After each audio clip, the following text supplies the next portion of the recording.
Bonjour à tous. Bienvenue à ce premier live du Même pas peur de la rentrée, ça y est. Toujours en direct de mon chez moi.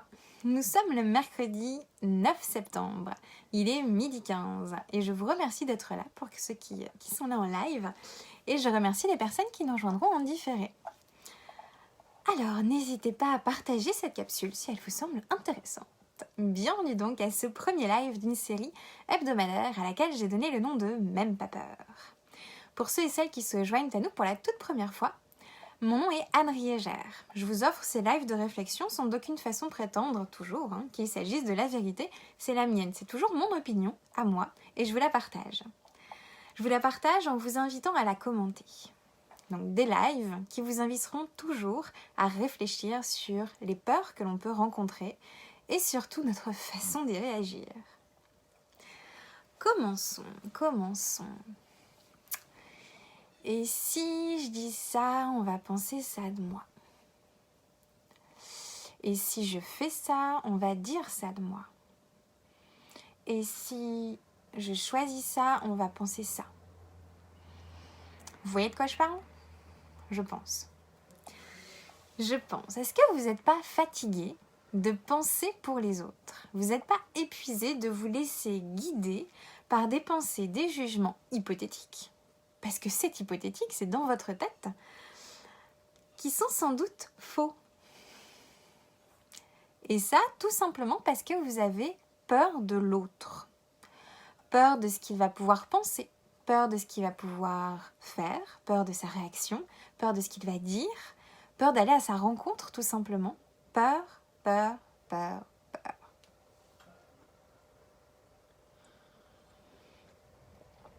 Le Graal, pour beaucoup, on emploie parfois le mot dictature, c'est le bonheur, la dictature du bonheur. Le bonheur. Alors, beaucoup pensent que le bonheur, quand on est pleinement heureux, c'est quand tout le monde nous apprécie, en mode un peu bisounours, on n'a pas d'ennemis, on n'a pas de personnes qui ne sont pas contents par rapport à nous, et surtout quand on n'a aucun souci.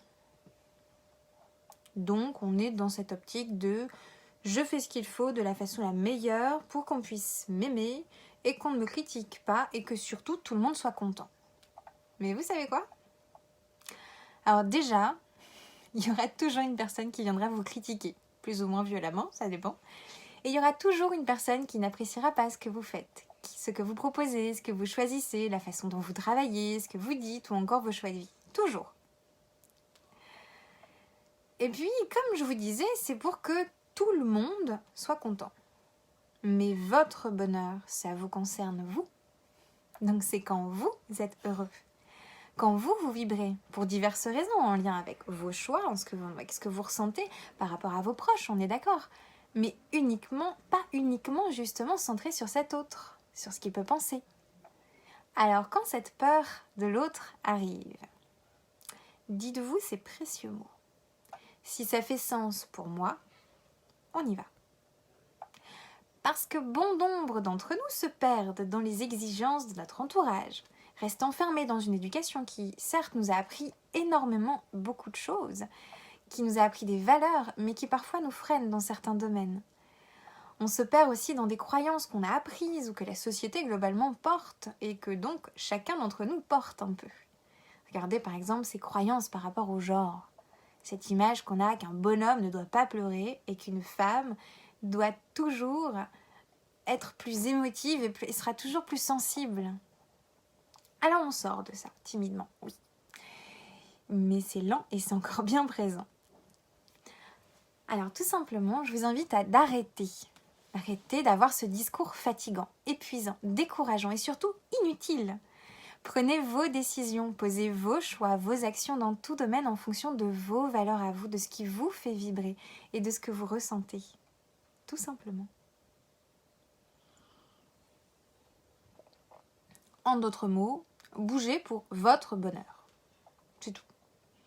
Après, on est des êtres sociaux. Oui, on a besoin de l'autre pour s'épanouir. C'est une certitude, c'est une évidence. Mais on a besoin d'un autre qui est aimant, qui est soutenant, qui est inspirant, qui est présent. Pas celui qui va venir vous rabâcher et vous critiquer tous les 2 secondes.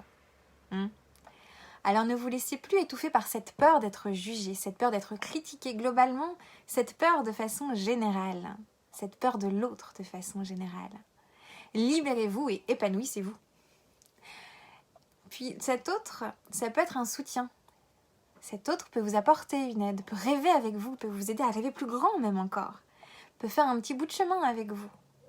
Alors soyons porteurs pour soi-même, mais aussi pour les autres.